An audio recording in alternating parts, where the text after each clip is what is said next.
খাস কলকাতার বুকে ছাগলের ঘরে গাঁজার ব্যবসা।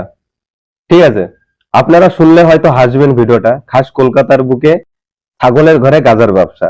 আর ছাগল যে ছাগলরে তো একটা খাটিয়ার উপর থাকতে দেয়, অনেক বড় খাটিয়ার উপর থাকতে দেয়। সেই খাটিয়ার তলায় হচ্ছে টাকার বস্তা। ঠিক আছে, তাও কত? 2-1 টাকা না, 80 লক্ষ, 80 না 82 লক্ষ টাকা। ঠিক আছে, এবারে কি, এবারে তার নিচেই আবার প্রায় 2-3 বস্তা হচ্ছে আপনার গাজার বস্তা, 2-3 বস্তা গাজার বস্তা। ঠিক আছে, তাও সেই গাঁজাগুলো কিভাবে রাখা? সেই গাঁজাগুলো রাখা আছে ছোট ছোট পুড়িয়া প্যাকেট করে।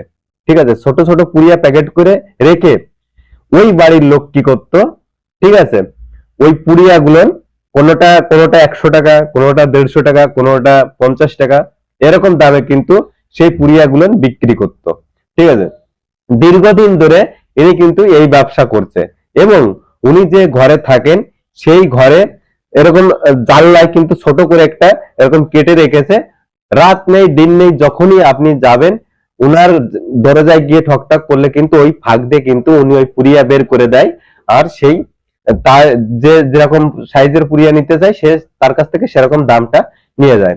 দীর্ঘদিন ধরে যখন এই ব্যবসাটা চলছে, তখন কিন্তু আশেপাশের যে গ্রামবাসীরা আছে তারা কিন্তু খেয়াল করেছে যে জিনিসটা হয় কি, রাত নেই দিন নেই সব সময় এরকম লোক আসার তালেই থাকে এই গলি দিয়ে, আর এরকম ভাবে দরজায় ঘন্টা নাড়ানোর তালেই থাকে। কি কেস, অনেক আশেপাশের মানুষ অনেক দেখে দেখে অনেক খোঁজ খবর নিয়ে জানতে পেরেছে যে যারা কেনে তাদের কাছ থেকে জিজ্ঞেস করেছে যে আপনারা ওখানে কি করতে যান, কিন্তু কেউ তো শিকার যেতে চায় না না। কিন্তু কোনো একটা মারফতে জানতে পেরেছে যে ওখানে ওরা যায় হচ্ছে অ্যাকচুয়ালি ছোট পুরিয়া আনতে। অ্যাকচুয়ালি যারা যে গাঁজাগুলো যে ছোট ছোট প্যাকেট পুরিয়া করে রাখে সেগুলো আনতে যায়। ঠিক আছে, তো এই পুরিয়াগুলো যখন আনতে যায় তখন ওরা গিয়ে বিভিন্ন রকমের পুরিয়া আছে, তারপরে আশেপাশের যে লোক যারা বসবাস করত তারা কিন্তু পুলিশকে খবর দেয়। এবং পুলিশ যখন যায় তদন্তে, ঠিক আছে, পুলিশ একটি টাইম তাদের তদন্তে যায়, যাওয়ার পরে দেখতে পায় যে কিছুই নেই সেখানে, শুধু এক ঘরের মধ্যে ছাগল রাখা আছে। তো পুলিশ বলছে ছাগলের ঘরে কি থাকতে পারে। ঠিক আছে, এবারে পুলিশ যখন কিছু বাংকার ছিল বা কিছু খাটিয়া ছিল, সেই খাটিয়া গুলো যখন সরাতে থাকে তখন কিন্তু পুলিশদের চোখে চক্ষু চড়ক গাছ। নাই নাই করে এক 30 থেকে 40 কেজি গাঁজা, ঠিক আছে, 30 থেকে 40 কেজি গাঁজা পাওয়া গেছে।